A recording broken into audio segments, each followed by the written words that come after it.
समझ गए आप लोग। ज़रूरत पड़ेगा, हम आज तक के मेरे इतिहास में अपने प्रोजेक्ट में हम ज़्यादा 2-3 बार यूज़ किया, ज़्यादा यूज़ नहीं किया, ठीक है।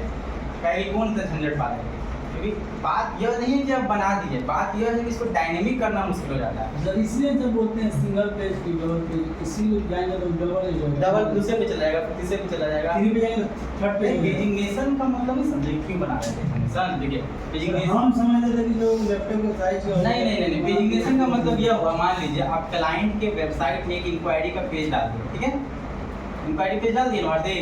अब इंक्वायरी पेज में आपने एक फॉर्म बनाया, उसमें लिखा नाम, नंबर, ईमेल आईडी, एड्रेस वगैरह वगैरह, सबमिट कर दिए, वो चला गया एडमिन के पास। मान लो उसके पास 1 लाख डाटा हो गया, कितना डाटा हो गया, 1 लाख डाटा हो गया। अब वो 1 लाख डाटा को एडमिन को दिखाओगे तो एडमिन क्या करेगा, 1 लाख डाटा देखेगा, स्क्रॉल करते रहेगा, 2 दिन बीत गया स्क्रॉल हो रहा है, 3 दिन बीत गया स्क्रॉल हो रहा है, 4 दिन बीत गया स्क्रॉल हो रहा है, समझ पगला जाएगा। तो उससे बचने के लिए हम उसको 10 ही को दिखाएंगे, कितना दिखाएंगे, 10 को। नीचे लगा देंगे पेजिंगनेशन, उसको मन होगा 1 पे डालने के लिए तो 1 पे जाएगा, 2 पे मन होगा 2 वही सब पेज बहुत तो वो सिर्फ उतना ही लिस्ट ही दिखाएगा, ऐसा नहीं कि पूरा पेज लोड होगा, सिर्फ लिस्ट भागेगा, समझ गए ना, सिर्फ लिस्ट भागेगा। 10 तक दिखाएगा, फिर 11 से 20 दिखाएगा, फिर 21 से 30 दिखाएगा, समझ लो ऐसे। सर 20 करने का मन है, 20 भी दिखा सकते हो, 1 से 20, 20 से 40, मतलब एक रेशियो में वो बढ़ते चलेगा। वही पेज तो पेजिंगनेशन वही होता है। बोलते हैं कि बताते हैं 3 पेज 5 पेज। हाँ तो वो पेज वही हुआ, पेज वही हुआ, वो बदल जाता है, डिटेल बदल जाता है। तो ऐसा लुक बनाना है। 3 क्लास पढ़ना है, मात्र 1 क्लास पेजिंगनेशन, 1 क्लास है पेज आइटम, 1 क्लास है पेज लिंक, मात्र 3 क्लास पढ़ना है, ठीक है। पहला क्लास कहाँ लगा रहे हो, पेजिंगनेशन यूएल के अंदर।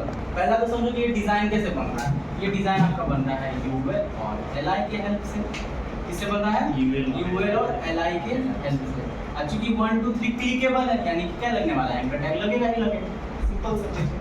3 क्लास आ गया हमारे पास, 1 क्लास पेजिंगनेशन जो कि यूएल के अंदर लगेगा, ये करता क्या बाबू, लेफ्ट टू राइट कर दिया था ना, यही किया था ना, लेफ्ट टू राइट किया था। फिर आपका क्या था, पेज आइटम और पेज लिंक, ये दोनों मिला करके बुलेट्स हटा दिया था, लाइन लगा दिया था, चारों तरफ बॉर्डर और मार्जिन और पैडिंग लगा दिया था, ठीक है।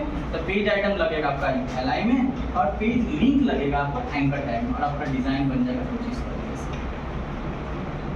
मतलब पेजिंगनेशन सिंपल, बहुत सिंपल है, बस 3 क्लास याद होना चाहिए।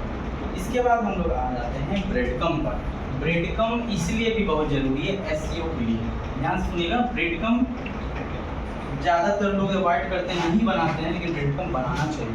इससे क्या होता है, आपका वेबसाइट का एसईओ होता है। कभी भी मान लीजिए कोई वेबसाइट जैसे कार्मल स्कूल का ही है, तो कार्मल स्कूल लिखिएगा ना CRMEL, तो उसका गूगल पे ना बहुत अच्छे से पहले ऐसे डिज़ाइन बनेगा, इधर गूगल बिजनेस बनेगा, फिर इसके 4-5 पेजेस हैं इस तरह से। मेरा अनुभव इसमें दूंगा नहीं आता, क्यों, क्योंकि हम उसका भी एसईओ नहीं किए हुए, ठीक है। इसलिए जब कार्मल स्कूल लिखिएगा तो इस तरह से आएगा, तो ये इस आ ही रहा है इसलिए क्योंकि ब्रेडकम लगा हुआ है, ठीक है। नाम से आप लोग को लग रहा होगा सर ब्रेड मतलब क्या, ब्रेड मतलब क्या समझते हो, स्वीट ब्रेड जो खाते हो, ब्रेड वही ब्रेड।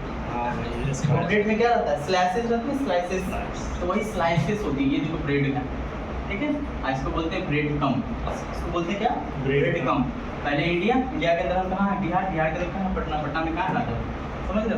तो ब्रेडकम होता है कि आप वहाँ तक गए हो, लेकिन कौन से रास्ते से गए हो, ठीक है। आप जैसे मान लो हमको नोकिया का फ़ोन लेना है, ठीक है, तो पहले ही फ्लिपकार्ट के इलेक्ट्रॉनिक्स नाम के डिपार्टमेंट में जाएंगे, इलेक्ट्रॉनिक्स में फिर मोबाइल नाम के डिपार्टमेंट में जाएंगे, फिर मोबाइल में फिर हम कंपनी के नाम के डिपार्टमेंट में जाएंगे, फिर हम मोबाइल पे फ़ोन करेंगे। यही ब्रेडकम है। अब ब्रेडकम एसईओ के लिए इसलिए कभी भी वेबसाइट बनाओगे तो ब्रेडकम देना। अच्छा, ब्रेडकम वेबसाइट में कहाँ दिखता है, कोई आइडिया? वेबसाइट में ब्रेडकम दिखता है आपको हमेशा टॉप पे। पहले यहाँ पे दिख जाएगा आपको वही होम, अबाउट, सर्विस, कॉन्टैक्ट, फलना ढकना। उसके बाद यहाँ पे छोटा सा दिखेगा आपको होम और अबाउट। सब अगर मान लो अबाउट पेज पे हो तो होम भी दिखेगा, अबाउट भी दिखेगा, यहीं से यूजर घूम के भी जा सकता है, एंकर टैग होता है। ये ब्रेडकम होता है, इस तरह का लुक आपको ब्रेडकम, मेरा NIT में भी लिखा हुआ है ब्रेडकम, इस तरह से बना हुआ देख सकते हो आप, ठीक है। इस तरह से ब्रेडकम होता है। ब्रेडकम का मतलब वही स्लाइसेस टाइप के बनेंगे, डिजाइन यही होगा, स्क्रिप्ट तो यही होगा, ठीक है। अब ब्रेडकम में आना क्या है, अकॉर्डिंग टू प्रोजेक्ट चेंज होगा, ठीक है। मान लीजिए कि हम एक सिंपल सा कोई डिफरेंट पेजेस में जा रहे हैं तो डिफरेंट पेजेस का नाम, पेजेस है तो बस नाम उसका वहीं पे आएगा, बस लाइन हो जाएगा, होम पेज का आएगा, ठीक है, क्योंकि डायरेक्टली लोग वहाँ होम पेज पे भी जा सकता है। ठीक है। अब जैसे कैसे हम बोलेंगे राजापुर में है, कहाँ है, इंडिया बिहार, कोई फॉरेन देखा क्या समझेगा, पहले इंडिया फिर बिहार फिर पटना फिर राजापुर, फिर बिहार, समझ रहे हो। उसके बाद अब हम क्या बोले, आपको नोकिया का फ़ोन दिखाना, तो पहले इलेक्ट्रॉनिक्स डिपार्टमेंट में, फिर मोबाइल के डिपार्टमेंट में, फिर मोबाइल कंपनी के डिपार्टमेंट में, फिर मोबाइल के नाम पे, समझ रहे हो। तो इसी तरह से ब्रेडकम वो बढ़ते जाता है। और एसईओ के लिए बहुत ज़रूरी है क्योंकि रैंक करेगा इस पे भी तुम्हारा लुक अच्छा से देता है ब्रेडकम। ब्रेडकम बनाने के लिए आपको दो तरह का क्लास का जरूरत पड़ता है, एक क्लास होता है ब्रेडकम, एक होता है ब्रेडकम, ठीक है। सेम आपको पेजिनेशन जैसा यूएल बनाना है, एलआई से स्टार्ट करना है, और इसके अंदर एंकर टैग में लिख देना है, मतलब क्या, जो भी आपका नाम रहेगा। तो एक ये ब्रेडकम बना लो, इंडिया, मान लो पहले इंडिया, क्या हुआ, फिर इंडिया, फिर बिहार, इस तरह से 4 एलआई ले लो। यूएल में तुम डालोगे ब्रेडकम और एलआई में डालोगे ब्रेडकम आइटम, और एंकर टैग में कोई क्लास की जरूरत नहीं, ठीक है। ब्रेडकम